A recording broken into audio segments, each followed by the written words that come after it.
Jarek, Machado do Algoz. É uma das divindades que eu uso no Eras.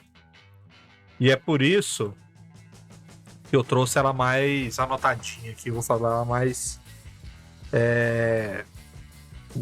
descritivamente, tá?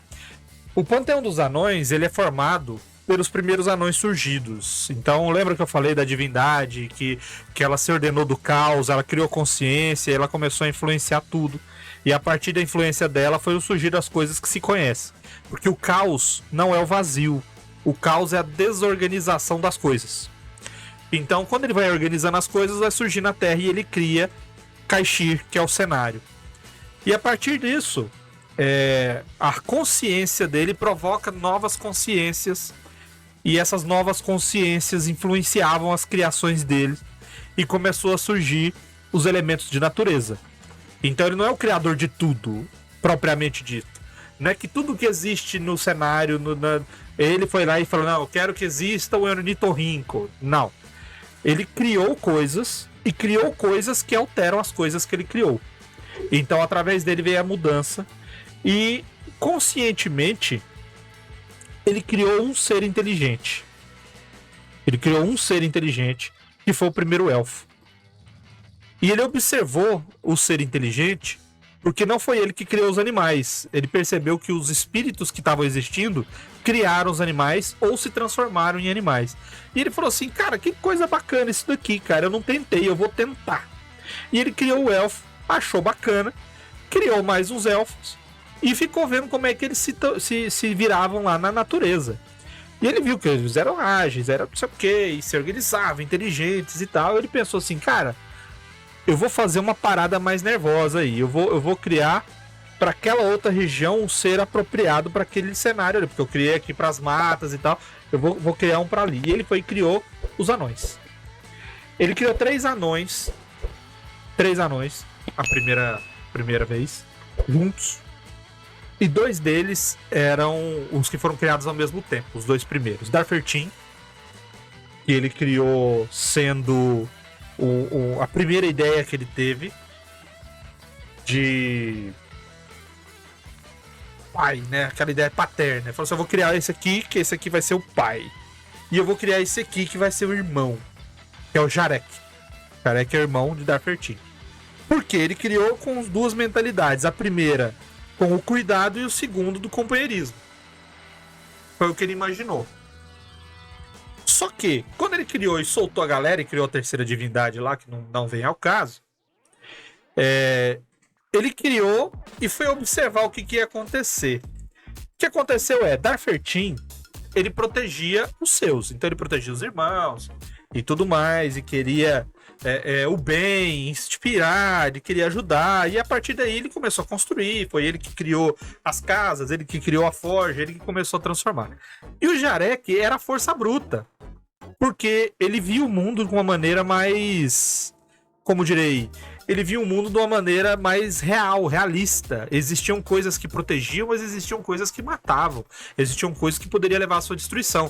Então ele começou a se preocupar com os irmãos, mas de uma maneira de, ao invés de provocar esse progresso, ele provocava a proteção.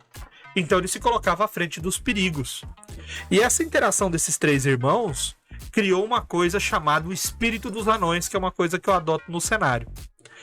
É como se fosse uma crença coletiva de que todos os anões criados desde Darfertin e Jarek, todos os anões têm o mesmo espírito, um único espírito.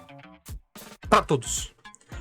Então, por mais que você seja um anão do outro lado do mundo, você tem os mesmos preceitos, os mesmos costumes, as mesmas crenças e as mesmas pontos morais que você tem que seguir. Por quê? Porque você é derivado do primeiro e único espírito de todos os anões. E Jarek virou o cara que protegia isso. Só que ele protegia isso não só pelos meios benévolos. Ele chegava a usar de crueldade contra aqueles que iam contra seus irmãos. Logicamente, a partir daí, vários outros anões foram sendo criados a partir desse exemplo. E os 3 primeiros começaram a receber um status maior porque eles foram criados pela divindade e começaram a desenvolver esse aspecto divino. Então, começa da seguinte maneira. O Jarek, ele é neutro e mal.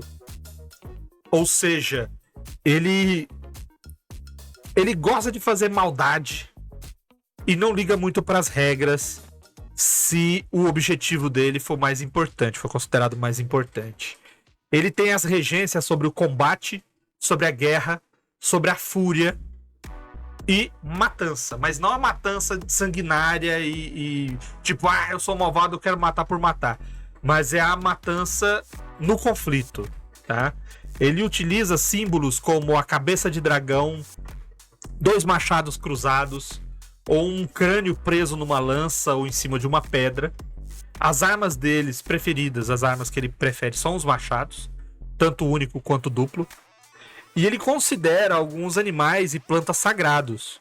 Por exemplo, o búfalo é sagrado, a hiena é sagrada, a aranha é sagrada e todas as ervas daninhas. Porque as ervas daninhas crescem junto com as flores e as plantas mais prósperas.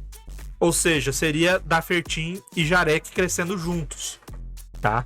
E qual que é o grande lance do Jarek? O Jarek, ele é aquele que, independente da maldade do coração dele, ele sempre está disposto a defender o povo anão. Então, além de tudo isso que eu falei da regência dele, por mais que ele seja maligno, ele é um deus da proteção.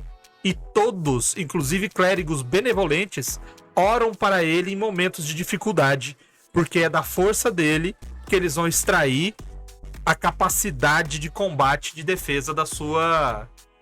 Olha lá, Otávio disse que matou 2 aranhas, porque Jarek despejou sobre eles as suas bênçãos para que ele conseguisse matar as duas aranhas.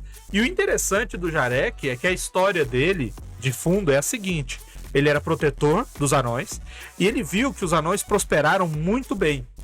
Eles viviam numa montanha gigantesca e essa montanha, ela tinha uma única entrada, que eram portões que eles criaram de ouro e mitral e que eles impediam qualquer criatura maligna e cruel de entrar.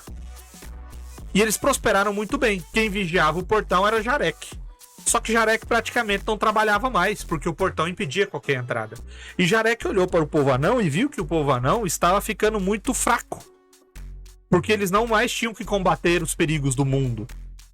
E ele viu que Dafertin, que era o seu irmão próspero, estava ganhando muita benevolência, porque os seus atos eram fazer a tecnologia, construir casas, ajudar na produção de comida, e ele, que era o cara da guerra, estava ficando para trás. Seus seguidores estavam sendo diminuídos, porque era o portão da montanha que era o importante, não ele.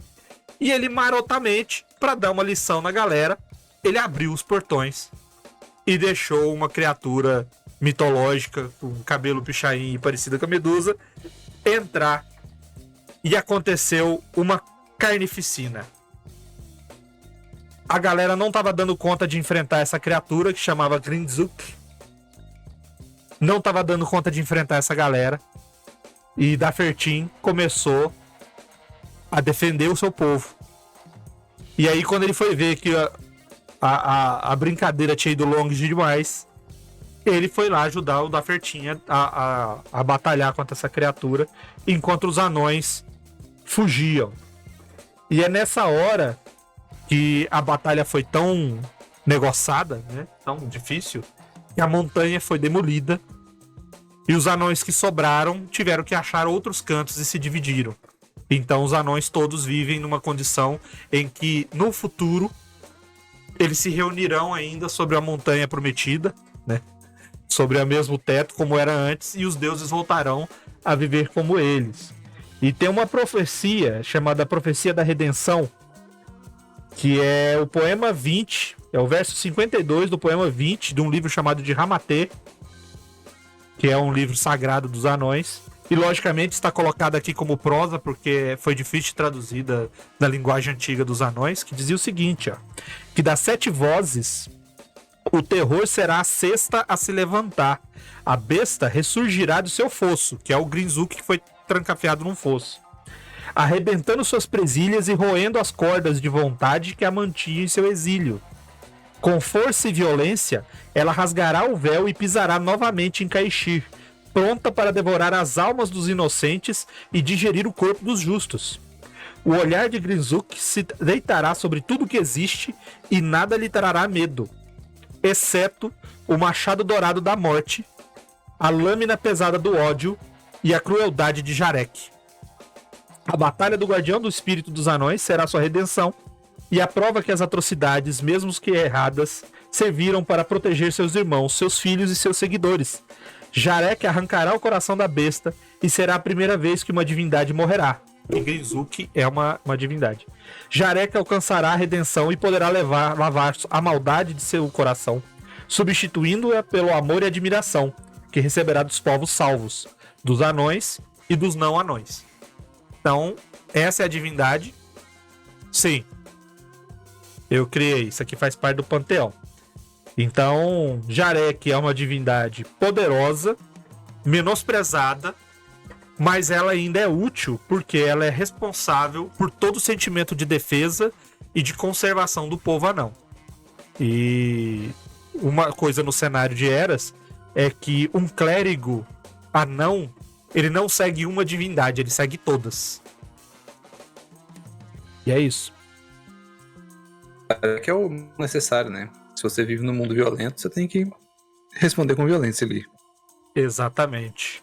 Ô, Otávio, eu tenho no Panteão, eu costumo colocar esses trechos como se fosse retirado de livro sagrado, saca? Então tem altas passagens, assim, pra explicar as divindades. Eles têm esses trechos de livro, é legal de ver. Podemos seguir para a próxima divindade? Caralho. Eu fico tímido agora, porque o vermelho criou uns bagulho que é injusto. Mas o vermelho tem 22 anos. É injusto. É isso que eu tô falando, é injusto, pô. Eu criei o meu hoje 6 horas da tarde. Isso, é porque é o seguinte, aqui, ó. Aqui a gente tinha a ideia de trazer uma divindade criada. É igual o Jesus falou. Isso aqui faz parte do cenário já tem muito tempo. E eu tive anos pra fazer o Jarek. O pessoal aí criou agora. Então vocês vão ver como que os caras são extremamente mais poderosos que eu no quesito de criação. Não começa, não.